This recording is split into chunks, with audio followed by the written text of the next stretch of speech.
Warning: graphic scenes of pest control.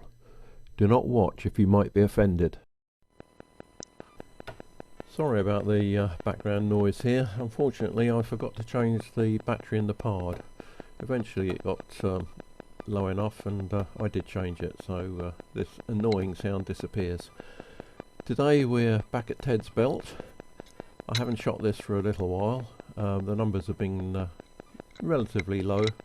They used to be quite high, but let's face it, you can't shoot the squirrels twice, so the numbers are bound to go down.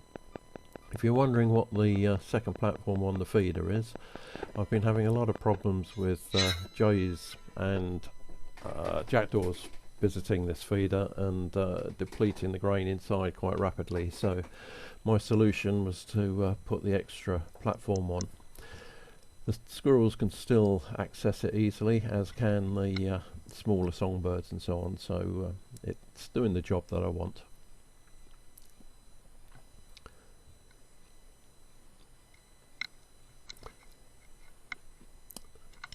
Forgot to reload after sighting in the rifle. Seem to do that a lot nowadays. First one in the bag.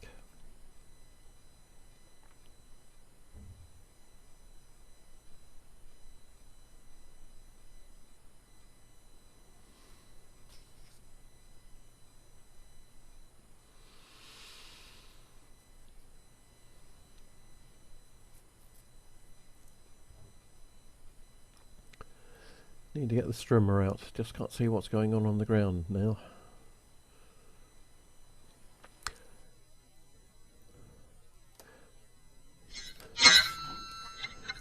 Don't often put slow-mo into my videos, but I thought it'd be worthwhile this time. It does give a good indication of how hard the 27 foot-pound pellets do hit. They certainly knock the squirrels back.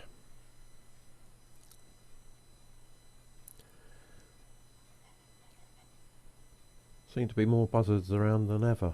Don't often see them on the ground near the squirrels, but I think this is the third time this year that one's turned up.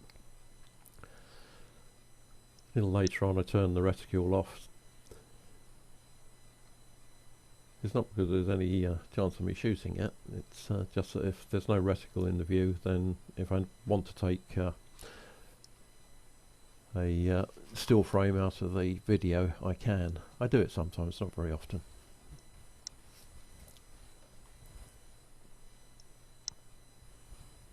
There's quite a lot of controversy about buzzards and red kites at the moment.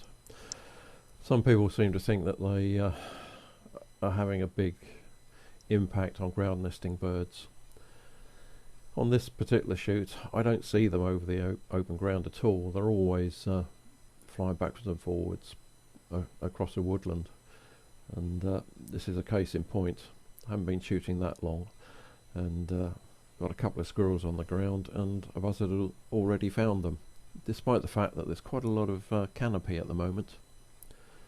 What is interesting is that these are quite a big bird, and you'd think they'd have the power to pick up a squirrel, but as you can see here, all it can do is drag it around, try and get it to a slightly better position from its perspective, but they certainly can't fly away with them. Also, they don't seem to make a lot of impact on the squirrel that they're trying to feed on. There's rarely much of a injury to them where they've been trying to feed.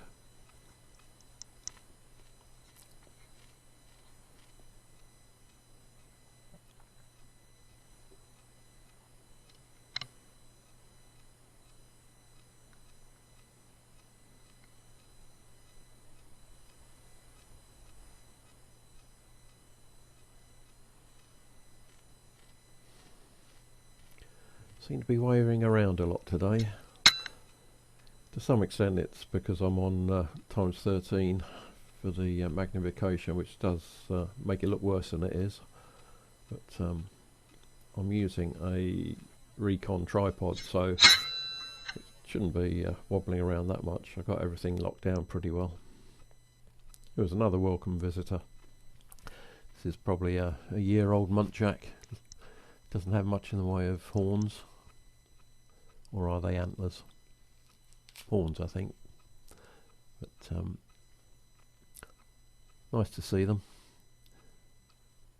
The numbers in the wood seem to fluctuate quite a lot. They don't get shot very much. Now and again they do. The main target in these woods and the surrounding marshes is the red deer, of which we've got plenty.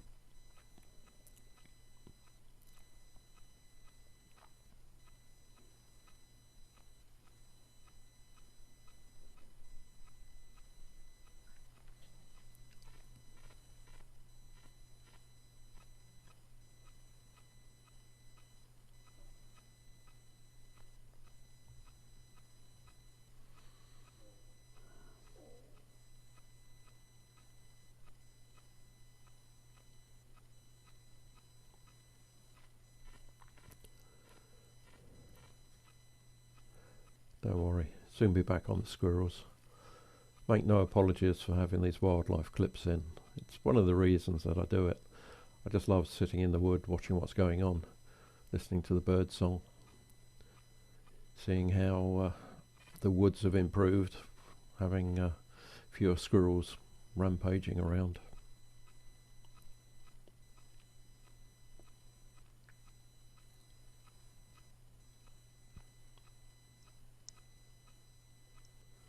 Alright, back on the squirrels.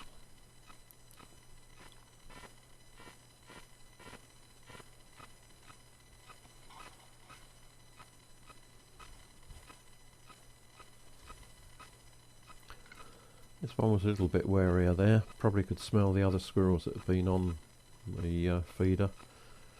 There's definitely a hierarchy amongst the squirrels in the wood.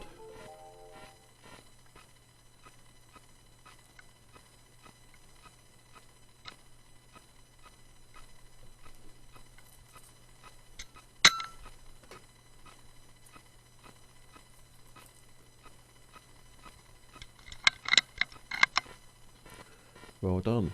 Remember to reload that time.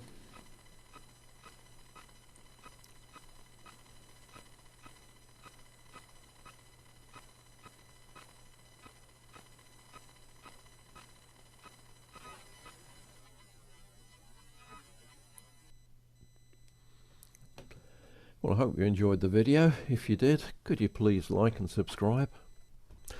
And watch out for the next one.